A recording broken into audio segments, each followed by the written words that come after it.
Pinterest a good platform for your business? That's the question we're diving into today, along with 8 other questions that are commonly asked when a lot of people come through my door and they are wondering if Pinterest is a good fit for their businesses.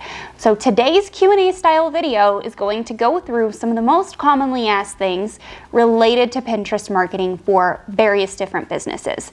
If you're wondering if there's a specific question asked and answered, there will be timestamps in the description down below so you can quickly go skip through the video and get the answers to your questions if you have asked them of me. So, hi, I'm Heather Farris. If you're new here, I run a Pinterest marketing agency and have done so for about 5 years. And I help e-commerce and content creators from all ends of the spectrum to get traffic and sales from Pinterest. I have probably helped someone in your niche, as a matter of fact. So one of the things that I pride myself on is actually not niching down into a specific area of Pinterest for clients or for students, but helping people across many different niches and industries to get them success on Pinterest. That way I have a wide array of advice and strategies that might help you. So I have been doing this, like I said, for about 5 years. If you are wanting anything that is Pinterest marketing related, this channel probably has it for you. Let's just dive right on in. Is Pinterest a good fit for my business? So there are 23 different categories that you can advertise within on Pinterest. We're gonna put them up on the screen so you can actually pause the video and look through them to see if yours is included here, but I have a feeling it's probably in there. The most popular categories that we have clients within is the home interior decor space, food and crafts, kids activities. We even have a client in the finance. We have one in the vehicle niche. We have a client in about all the categories. We also have students that are covering these as well. We have parenting creators in our client roster, as well as some people who are in the direct sell space that are selling products through a company like Saint Makeup, for example. So if you're wondering if you're a good fit, I definitely would take a look at those categories. I will also link the categories down in the description below, and eventually we'll have a blog post on the website going through all of them. However, I'll rattle off a few more. Animals, we have a very successful animal brand. Entertainment, event planning, electronics, gardening, food and drinks, health, men's fashion, women's fashion, jewelry, you name it. So definitely check out that full list down below. Within those 23 main categories, there's actually even more subcategories that you can take a look at. If you're interested in looking at this information yourself, I would challenge you to go to your Pinterest business account, go to analytics and audience insights, and on that page is where you'll find all of this relevant information. How much time would I need to invest if I wanted to get started on Pinterest? Now, if you have validated that your audience is on Pinterest and you are interested in getting started, I would suggest at a minimum of spending 2 hours per week investing in your Pinterest knowledge. So in the beginning, you're gonna spend longer. The more flow you get, the better you get at doing the things required of you for a Pinterest marketing strategy, the faster you're gonna get. So you may get to the point where you're only spending about an hour a week.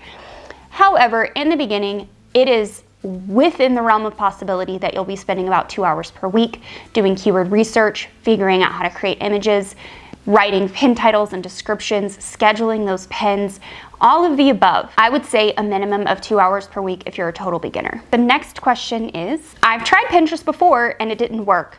What could I have done wrong? So that's a really great question. Thank you so much for asking. I have 2 follow-up questions for you. Were you just not consistent, or were you not implementing a strategy that could yield you long-term results? One of those 2 questions is generally why a Pinterest strategy didn't work, especially if your audience is on the platform.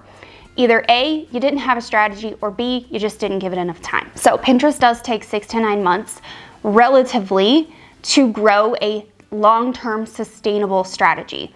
This is a Google SEO-esque platform, okay? similar to Google, similar to YouTube, where you are using keywords to rank your pins. So over time, Pinterest is going to start ranking your pins in their algorithm. Now, if you do all of those things correctly with SEO, with writing pin titles, with creating clickable images, over time, you will begin to notice traffic building to your domain. One of our clients right now has been with us for almost 3 years.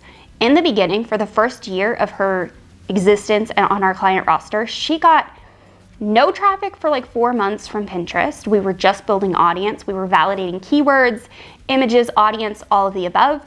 And then now she's upwards of like 12 to 15,000 page views per month in year 3. I think that is a considerable growth curve for her.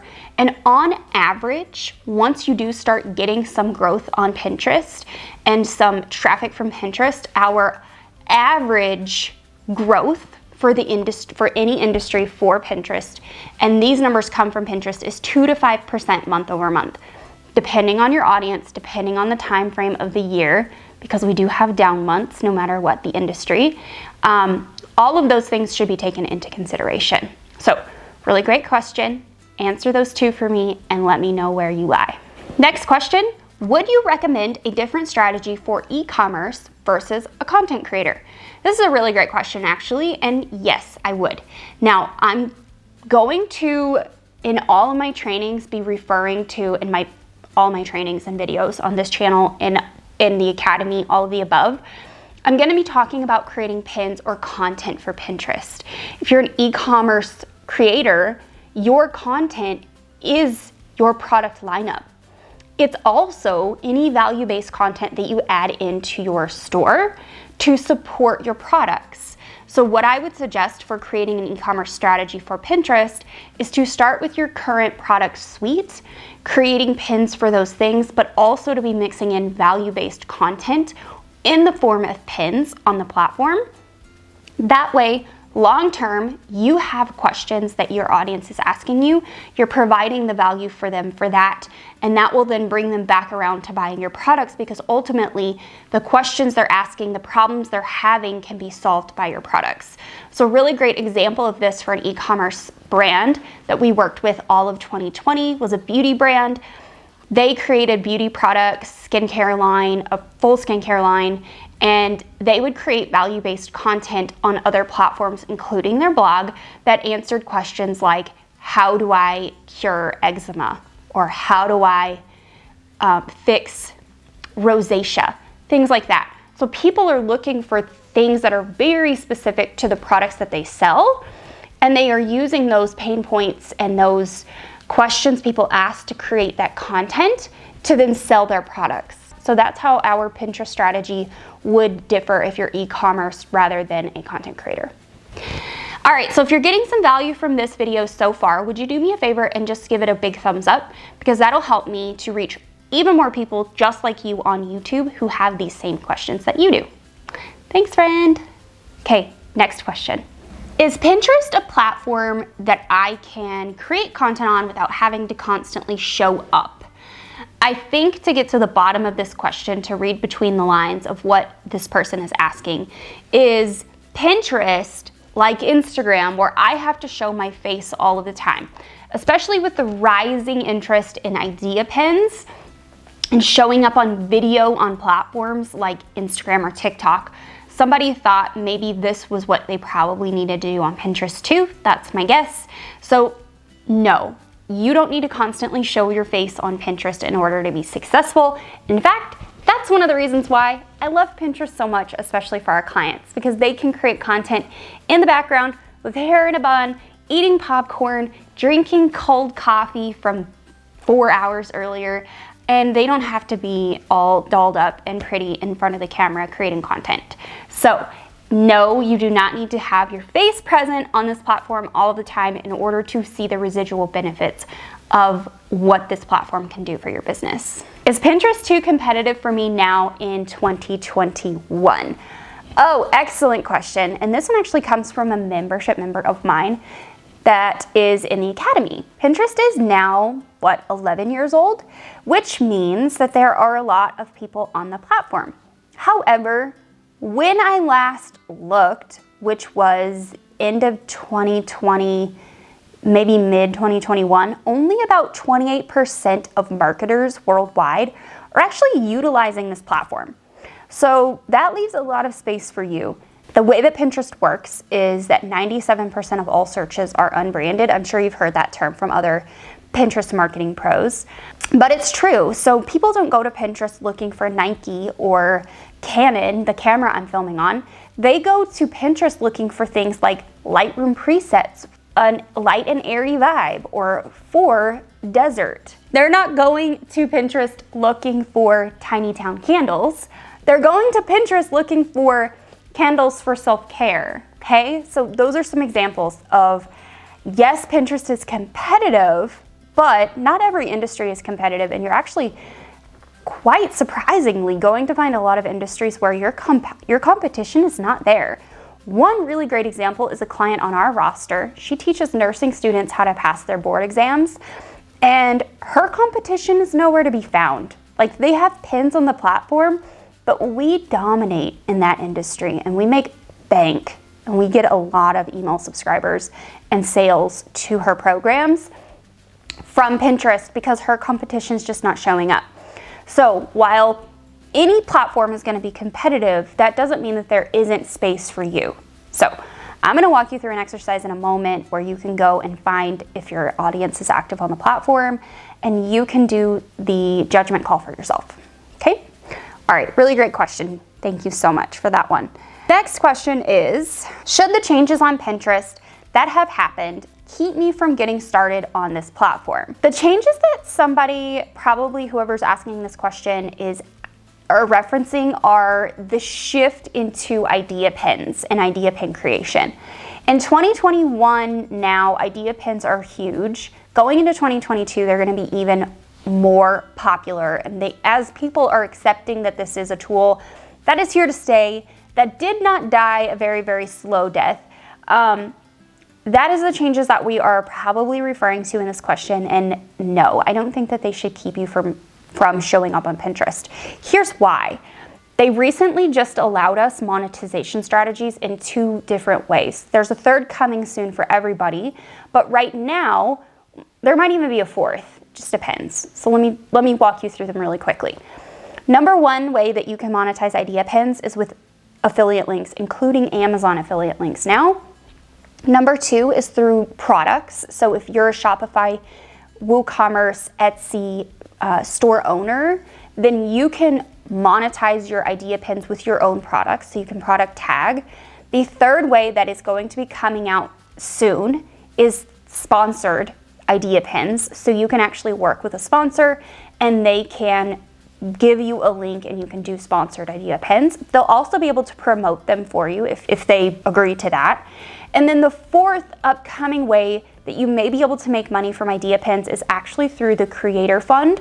That is just in beta right now on Pinterest, but they are beta testing a Creator Fund on the platform with the hopes of actually opening up to everyone. So if you go into your Pinterest app, go to the Creator Hub, which will be on the front end of your Pinterest profile, you will notice 2 tabs at the top if you have it. One is called Hub and the other is called Earn. And if for some reason you don't have the Creator Hub on your app, which I don't have mine right now, but it was on there yesterday, then close out your app, update it, and then reopen it, and you should have it there. Now it should be available to everyone, at least in the United States. So that is a fourth and upcoming way that you can monetize idea pins. So with the changes that are happening on Pinterest, shifting into more on-platform content, I don't think that it should stall you at all from getting started with a marketing strategy on Pinterest, at least if you know that your audience is there. So serve them, give them value. Let's bring them to the table and get them into our ecosystems. And idea pins, frankly, are a really great way to do that. What should I look for when I want to start using a Pinterest marketing strategy? So this is the little exercise I told you I was going to walk you through. So I want you to, on a blank page, want you to write a line down the middle, and you may have heard me talk about this before if you are not new to this channel. On the left side of the paper, I want you to write down all the content and products that you create and sell. On the right side of the paper, I want you to write down all the questions that you get from your audience about the things on the left. Then I simply want you to go to Pinterest and start searching those things. Now, if you want bonus points, you can also write down your known competitors and go look for them on the platform as well.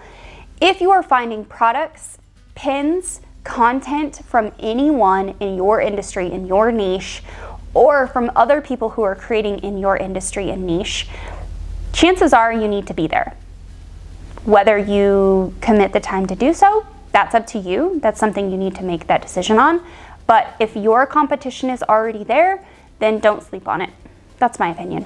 That was all 8 questions. I hope that you guys got some value from those and that they help clear up anything that you may be wondering when creating a Pinterest marketing strategy. Now, I want to invite you to join the Academy if you are ready to start a Pinterest strategy and you just don't know how to get started. So joining the Academy, you can find the link down below. It's pinprofitacademy.com. Or you can just continue to consume all the free content on my channel right here on Pinterest and go watch the Pinterest marketing strategy playlist. So that's really it for this week. I'll see you next time.